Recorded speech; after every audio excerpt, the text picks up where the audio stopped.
A misty spring morning on the Thorpe Park lake. A boat carrying the Princess of Wales, the Princes William and Harry, plus 2 friends and 4 detectives, heads towards the landing stage.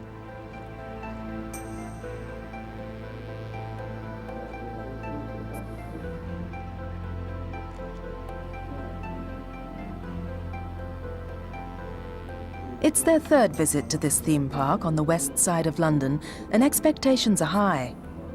As they pull up to the jetty and take off their life vests, they're all anticipating an exciting day, enjoying the white-knuckle thrills of the park, which attracts more than 1 million visitors each year.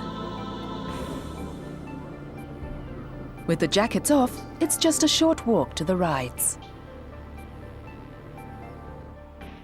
Thorpe Park, situated just a few miles from the River Thames, had been a favourite of the princess and her sons since they first visited it in 1991.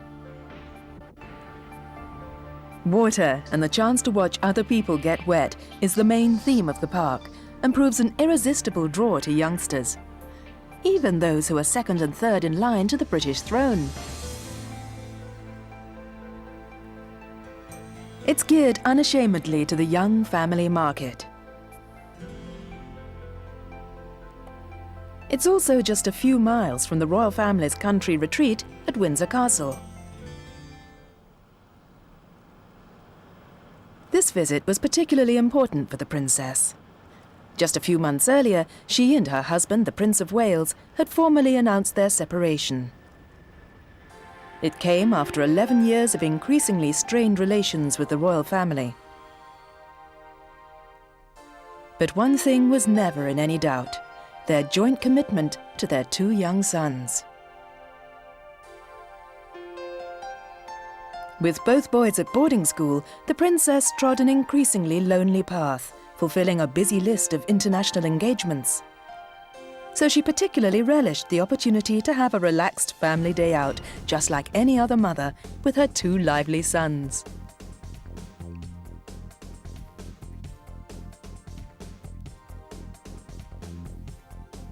It was a bit of a walk from the boat, but first on the agenda to get things warmed up was the flying fish ride. The 2 princes took prime position in the front seats, with detectives following behind.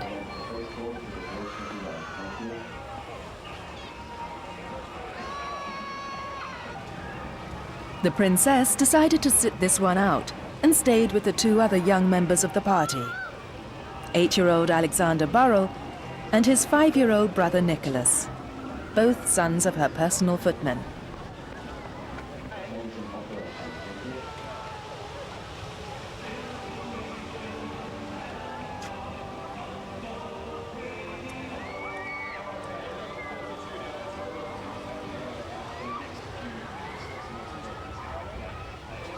As the roller coaster hurtled round them at speeds of up to 30 miles an hour, the princess shared a joke with Detective Ken Wharf.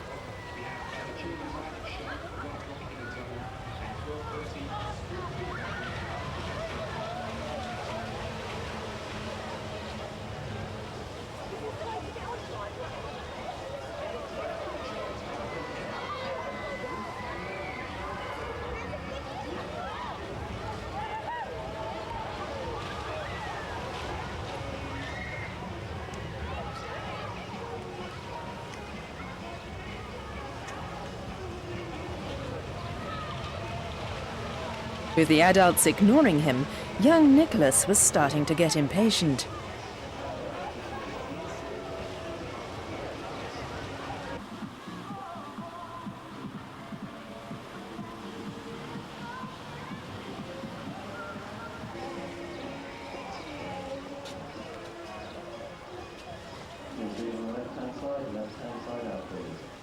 Finally, it was over.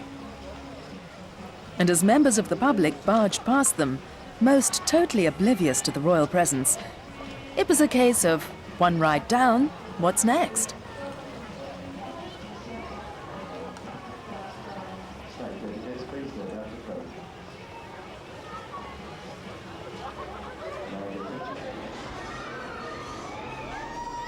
And the answer was the teacup ride. Not everyone's cup of tea. It's a whirling, swirling ride guaranteed to make you dizzy.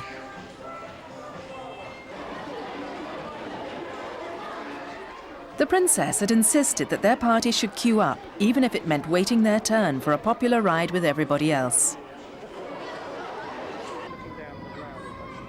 Not always an easy thing to do when you have one of the most famous faces in the world.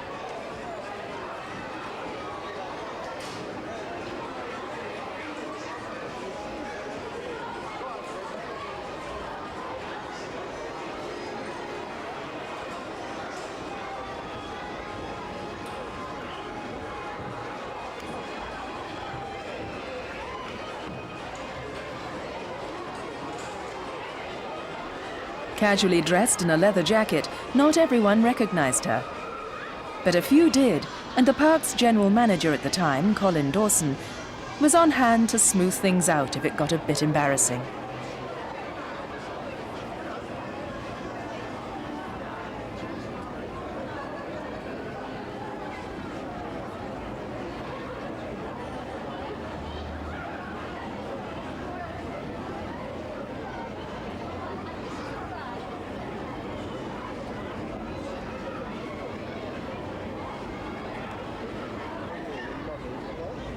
Diana may have been recognized, but she purposely stood well away from her sons. And they got away with it, looking just like any other children waiting for the queue to finally move. Dressed like ordinary youngsters, ignored by the crowd around them, it was an important experience for the two boys, then aged 10 and 8. A far cry from the formality of Balmoral or the Goldfish Bowl of state occasions, it was a rare opportunity for a boy who might one day be king to mingle with ordinary people.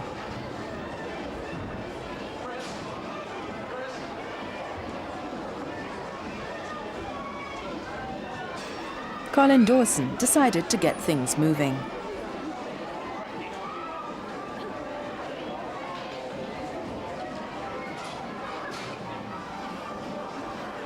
Finally, there was the chance for the ride, and they all looked very relieved.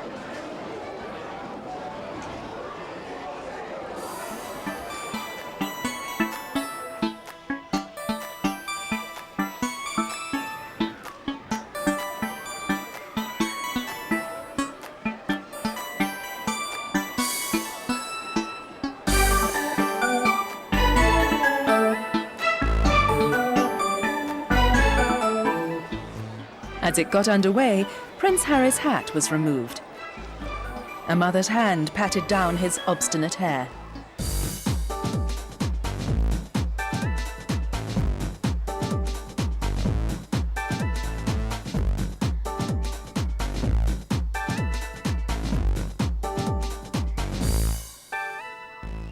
Before long, teapot, teacups, saucers, and their occupants were on the move. Detectives in one cup, royals in another. Everyone had a rare old time, especially Prince William, who was really getting into the spirit of things.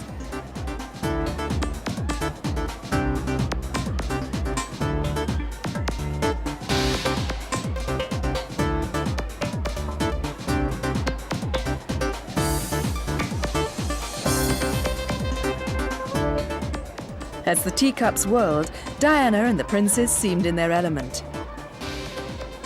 Day trippers looked on, totally amazed that the heirs to the House of Windsor, the most famous royal family in the world, were there in front of their eyes, laughing, joking, larking around, just like any other excited youngsters on a day out with their mother.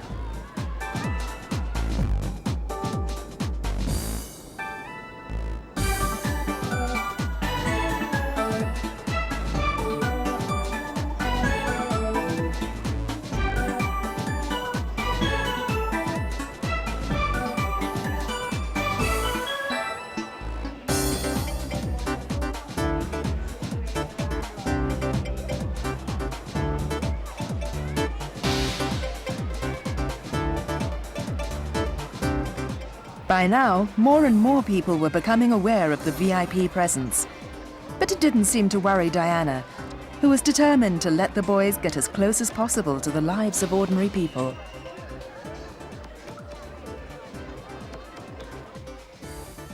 Next stop was Thunder River, Thorpe Park's version of whitewater rafting.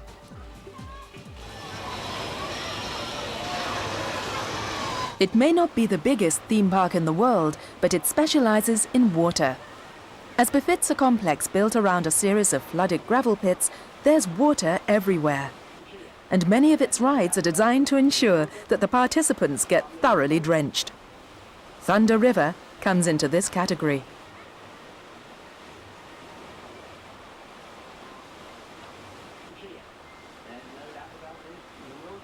The giant circular boats may look relaxing enough, but the swirling currents will spin them around, push them against the rocks, and give the occupants a splashing. The boys had taken up the offer of protective plastic covers, but Diana braved the elements in her trusty leather jacket.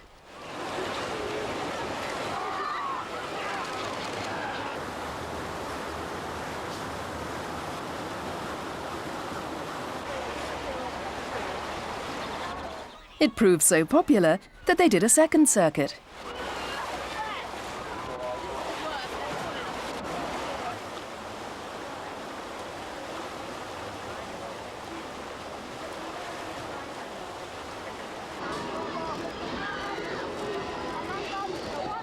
By now, the princess was really getting into the party mood.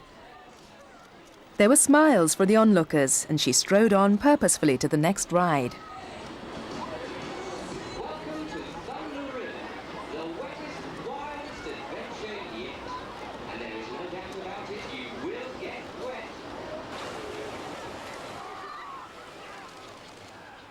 As the royal party wandered casually around the shops and various attractions at the park, a jazz band played a tribute to the princess.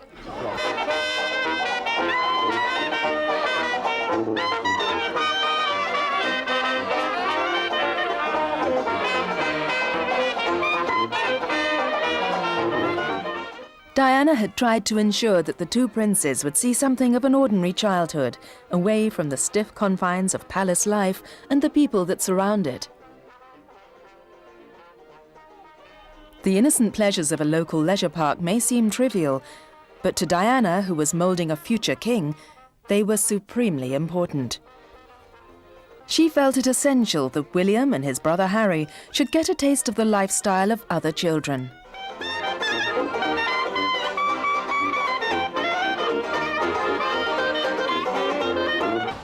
And then, with a Canadian theme, it was on to the most famous ride at Thorpe Park, the Logger's Leap.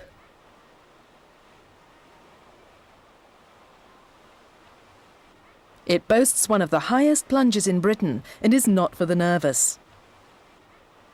It had proved particularly popular with the boys on their two previous visits and was a key item in the programme. It's another ride where water plays an unavoidable part.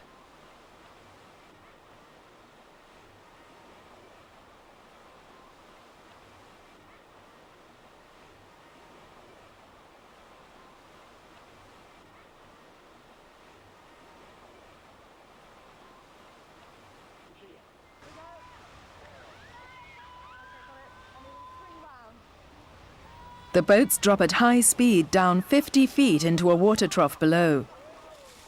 The boys and their mother particularly relished the plunge and seemed even more delighted by the plight of the water-sodden detectives following on behind.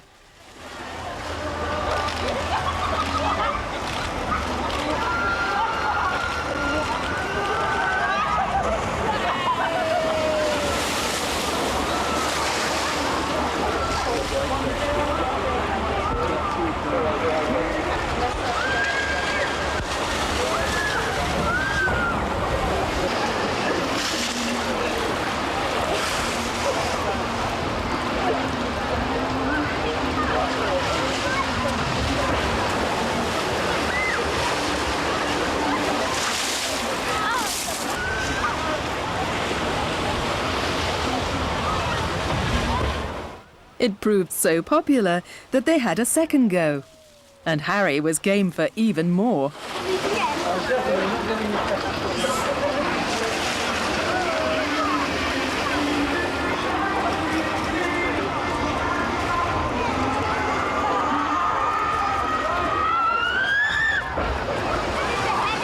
the company of her beloved sons, enjoying the harmless thrills of a leisure park, Diana seemed in her element.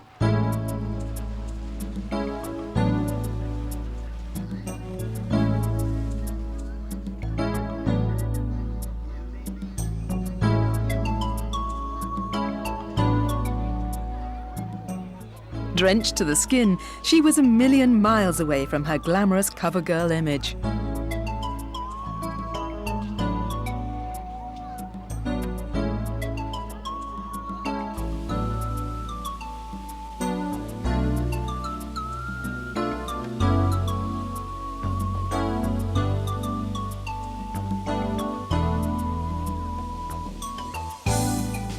Next item on the agenda, for the boys and the detectives at least, was a boat race.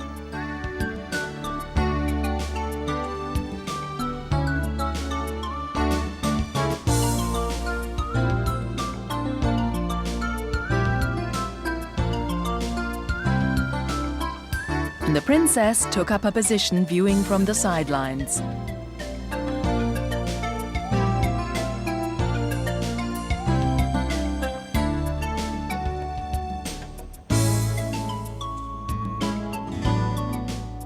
The jumbo pedalows, called the Hudson River rafters, are modelled on the old Canadian lumberjack rafts.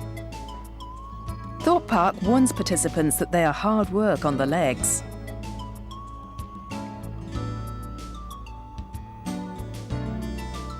As the youngest boy stayed on shore with the princess, the others split up and each shared a boat with an adult.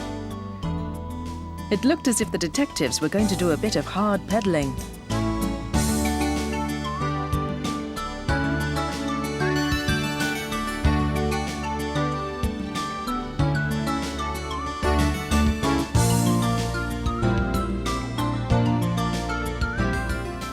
With words of encouragement from Diana, they got into position for the start.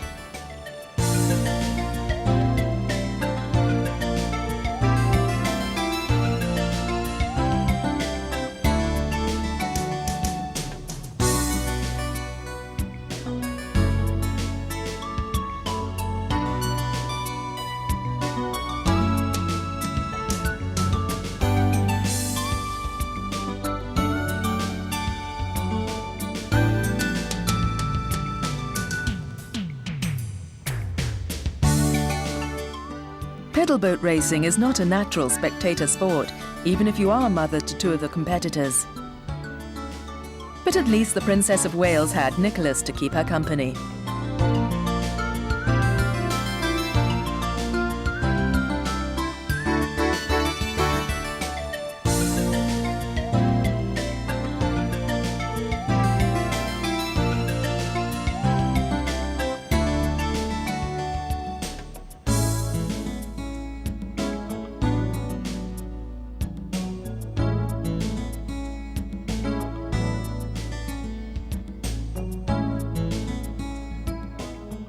Eventually, the race got underway.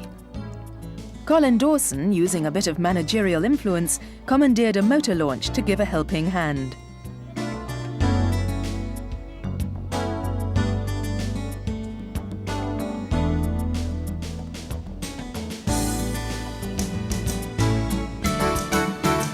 They all looked exhausted, but Detective Ken Wharf, a firm favourite of Diana and the boys, had time for a brief exchange with the photographers.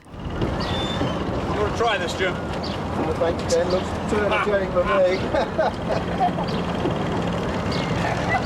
Can I borrow your thighs, Ken? Good. You're the runner, Ian. You're the runner. No wonder it's closed to the public. It's dangerous to your health, this.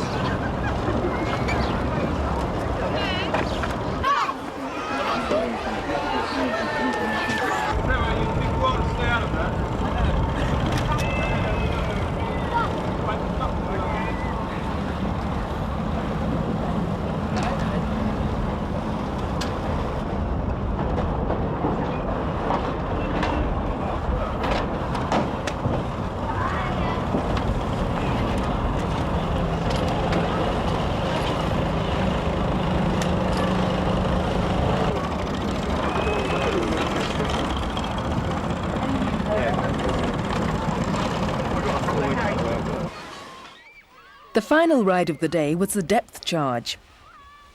Inflatable rafts with 1 or 2 people on board hurtle 40 feet at high speed down a water chute. It's yet another opportunity to get wet.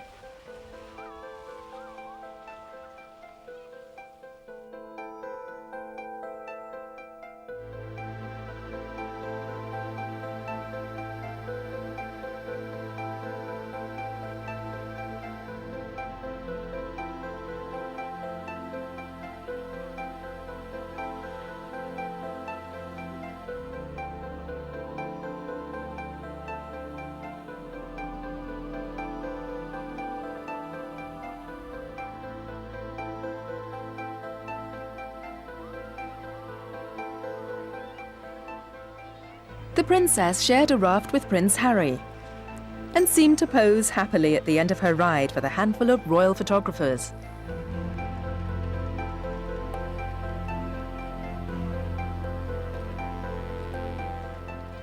By this time, a small crowd had gathered to watch the royal activity.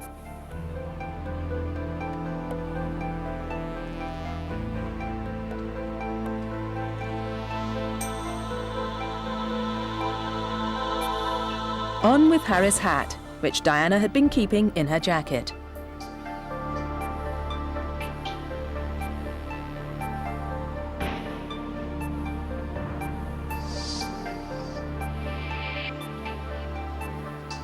And then more smiles as the rest of the party came down the chutes.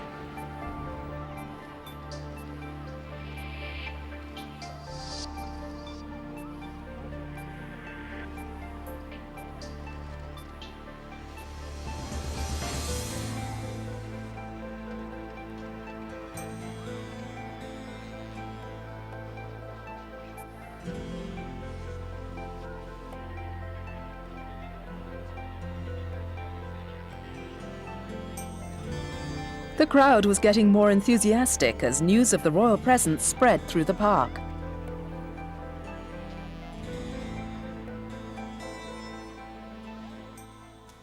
Thorpe Park had presented the youngsters with water guns, and much to the princess's delight, Detective Ken was the target.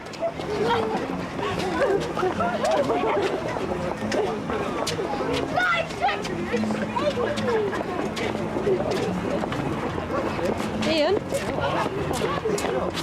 Ian?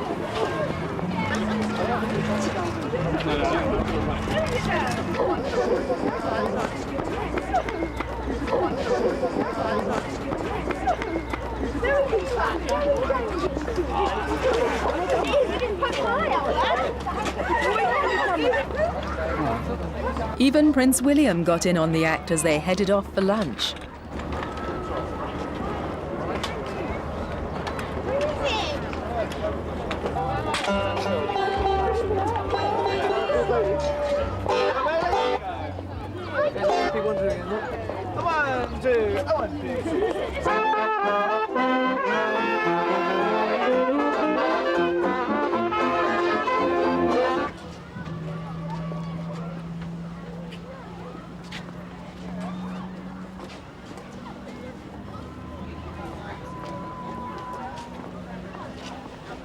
Finally, the visit was over. By now, it was getting a little nippy, but they all seemed relaxed and happy as they headed off through the crowds towards the exit.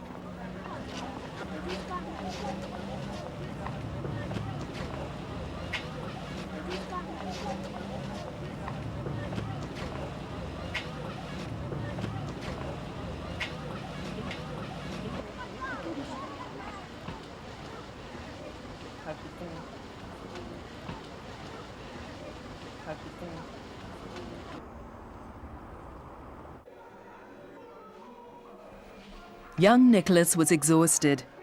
It had been a long day for a 5-year-old, but the princess gave him a piggyback as they made their way across the exit bridge. A memory for him to treasure. It was to be a final visit to Thorpe Park. The princes were growing up, and the delights of the alpine ski slopes, whitewater rafting in Colorado, and 1,000,001 other exotic holidays were beckoning. But for Thorpe Park, it had been a great success. Colin Dawson. I think they thoroughly enjoyed themselves. It's the third time they've been here in 3 years. We put a programme together that we know they would enjoy from previous experience, so we included all their favourites. And their favourites, of course, they always do twice. Things like Loggers Leap, Thunder River. So I think, yeah, another successful visit. We thoroughly enjoyed having them here. Did they say anything at all about the visit?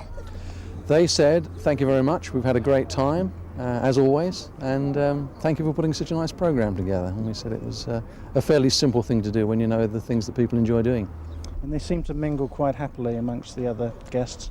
They're very relaxed with our visitors. That's been the experience on the 2 previous occasions when they've been here. They're quite happy being and queuing and enjoying that and talking to the people. People are quite surprised to find themselves alongside royalty in the queue, but it's quite amazing how adaptable people are, and they just chat quite normally. And they managed to get wet. They got very wet, as we all did. I think we got particularly wet today, and I'm not quite sure why that happened. I think we noticed it more because the weather this year wasn't quite as warm as it has been on their 2 previous visits, but still a lot of fun. Then in 1997, tragedy struck. Along with many other centres of entertainment, Thorpe Park closed its doors on the day of the funeral. It was estimated that 2.5 billion people watched the funeral on television, 25 million in Britain alone. The whole complex, which had been the scene of so many happy moments for Diana and her sons, was eerily quiet.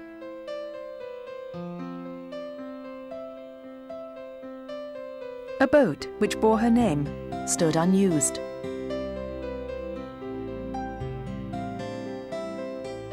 The park, which 4 years earlier had echoed to the sound of royal laughter, was deserted and empty, as if in silent tribute to one of its favourite patrons.